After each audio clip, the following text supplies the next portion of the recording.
Hello everyone. तो आज हम बात करने वाले हैं प्योरली इंडक्टिव सर्किट की। तो प्योरली इंडक्टिव सर्किट क्या होता है? जिसमें सिर्फ और सिर्फ एक इंडक्टेंस हो, किसमें हो? एक आपकी एसी सप्लाई में हो।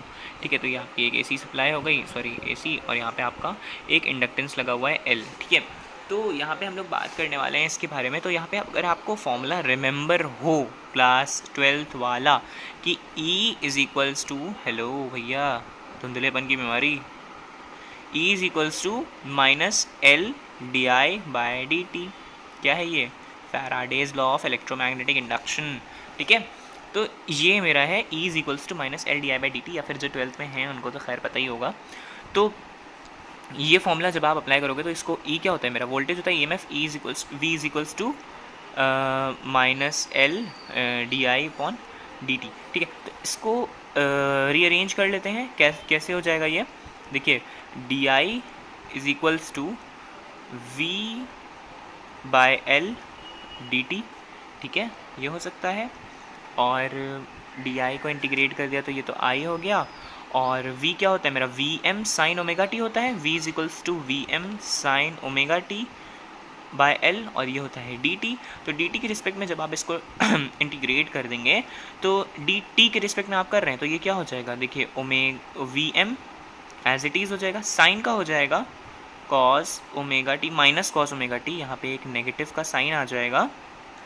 और क्यों नेगेटिव का साइन है? क्योंकि साइन का इंटीग्रेशन होता है माइनस ऑफ कॉस, और टी के साथ जो यहाँ रहता है ना, जैसे कॉस 2x का करते हो तो ये हो जाता है साइन 2x अपॉन 2। उसी तरह कॉस ओमेगा टी का टी के रिस्पेक्ट में अपॉन ओमेगा हो जाएगा, और यहाँ पे एल है ना, और यहाँ पे टी आ जाएगा। ठीक है, तो I is equals to minus V M upon omega L cos omega T. ये ख़त्म, डी टी वी टी मत लिखो अब। ठीक है, तो यहाँ पे आप अगर देखोगे तो V M upon omega L L क्या होता है मेरा? ये होता है ना X L is equals to omega L. चाहेंगे तो इसको आप एक्सेल यहाँ पे एक नेक्स्ट स्टेप में एक एक्सेल लिख दे, एग्जाम में अच्छा लगेगा वो देखने में। हम डायरेक्टली लिख रहे हैं तो V M upon omega L को क्या लिख सकते हैं? आई एम, और ये हो जाएगा कॉस ओमेगा टी। और minus of cos omega T को हम लोग क्या लिख सकते हैं? सोचो, क्या लिख सकते हैं? Sign omega T minus pi by 2। ठीक है, ये हम लोग लिख सकते हैं माइनस कॉस ओमेगा टी को। अब यहाँ पे आप अगर आ जाइए तो आपको आई मिल गया। कैसा आई मिला? आपको जो करंट मिला वो आपको लैगिंग करंट मिला है। कितना लैगिंग मिला है? Minus pi by 2। लैगिंग कैसे दिखा? देखो, नेगेटिव साइन शोज लैगिंग। कितना लैगिंग? पाई बाय 2, मतलब पूरा ही लैग कर गया वो तो इसका अगर आप वो बनाएंगे डायग्राम, फेज़र डायग्राम, तो आप अगर देखेंगे, अगर हम रेफरेंस में लेते हैं Vm को, तो आपका ये जो I है वो कहीं इधर मिलेगा आपको। I लैग हो रहा है ना, नीचे मिलेगा आपको। ठीक है, V यहाँ होता तो I यहाँ होता। ठीक है, अब आपको अगर इसका वो बनाना है ग्राफ, तो ये कैसे बनेगा? ये देखो, आपका तो Vm तो नॉर्मली है referenced, Vm sign omega T हो गया ये मैं आपका Vm साइन ओमेगा टी, मतलब Vm ये लिखा जाएगा, I am so sorry, Vm। और जो आपका आई एम आया है वो लैगिंग आया है, तो लैगिंग वाले नीचे से शुरू होते हैं। और कितना लैग है? तो यहाँ पे अगर हम पाई बाय 2 अज्यूम करें, यहाँ पे पाई अज्यूम करें, तो ये इतना लैग कर रहा है, और क्वांटिटी सी कम भी होती है। तो इसका डायग्राम कुछ ऐसे बनेगा, और ये आप यहाँ पे ऐसे मिला लो। ठीक है, तो ये आएगा इसका वो क्या नाम है, ग्राफ। और अगर आपको पावर का बनाना है, यहीं पे पावर का बनाना है, ठीक है, तो पावर कैसे बनेगा?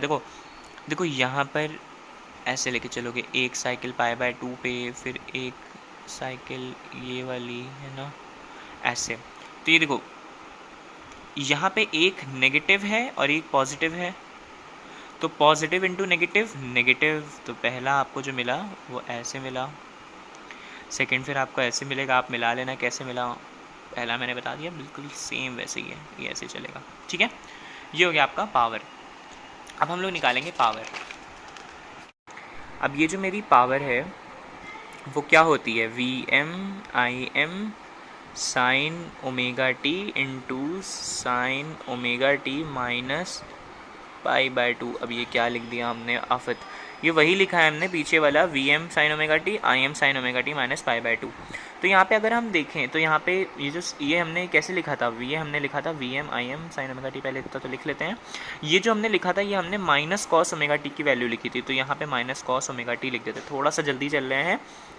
वी एम आई एम, अब यहाँ पे आप अगर गौर करो तो यहाँ पे 2 साइन ए साइन बी अगर हम लोग लगा देंगे, 2 साइन ए कॉज ए, 2 साइन ए कॉज ए साइन 2 ए से लिख सकते हैं। तो यहाँ पे अगर हम लोग 2 से मल्टीप्लाई कर देंगे वी एम आई एम और इसको 2 से डिवाइड कर देंगे और यहाँ पे लिख देंगे sine omega T cos omega T, तो ये क्या लिख सकते हैं, minus V M I M sine 2 omega T by इतना है 2, ठीक है। अब यहाँ पर आप आ जाइए तो ये देखिए ये 1 मिनट, ये यहीं पर हो गया आपका, पावर यहीं पर आ गया आपका, minus V M I M sine 2 omega T by 2। इसका एवरेज पावर भी निकाल के दिखाई देते हैं, P average is equals to, P average क्यों इतना उड़ रहा है, P average is equals to इसका 1/पाई, ठीक है, और 0 to पाई कर देते हैं, और V M I M sine 2 omega T by 2, यहाँ पे लगाते हैं माइनस का साइन, माइनस वाला, ठीक है। तो यहाँ पे V M I M by 2 pi, 2 pi ही आएगा, और साइन इसका हो जाएगा minus cos 2 omega T by 2, और लिमिट हो जाएगी 0 to पाई। ये बहुत नॉर्मल चीज़ें कर रहे हैं इसीलिए बस यूँ ही कर दे रहे हैं, V M I M by 2 pi. यहाँ पे जब आप पुट करेंगे वैल्यूज़ तो ये देखिए क्या हो जाएगी, माइनस, इसको भी बाहर ले लेते हैं, 2 into 2 हो जाएगा ये, माइनस, देखिए माइनस 2 पाई की वैल्यू कितनी होती है, कॉज 2 पाई 1 होता है, तो ये -1 हो जाएगा, माइनस माइनस, देखिए इसके बाद आपका जाएगा माइनस लोअर लिमिट, तो माइनस यहाँ आ जाएगा, और कॉस 0 भी कितना होता है, कॉस 0 होता है आपका 1, तो मेरे अकॉर्डिंग वैल्यू तो सही नहीं आ रही है, पर 1 मिनट। तो यहाँ पर हुई है एक छोटी सी mistake, minus upper limit minus lower limit जब हमने लगाया तो माइनस माइनस पॉजिटिव होना चाहिए, वही हमने कह रहे हैं, यहाँ पे 0 आती है साइनोसोडियल की, तो वैल्यू ये पंचायत नहीं होगी यहाँ पर, और इसको आप यहाँ 0 लिख लीजिए, ठीक है।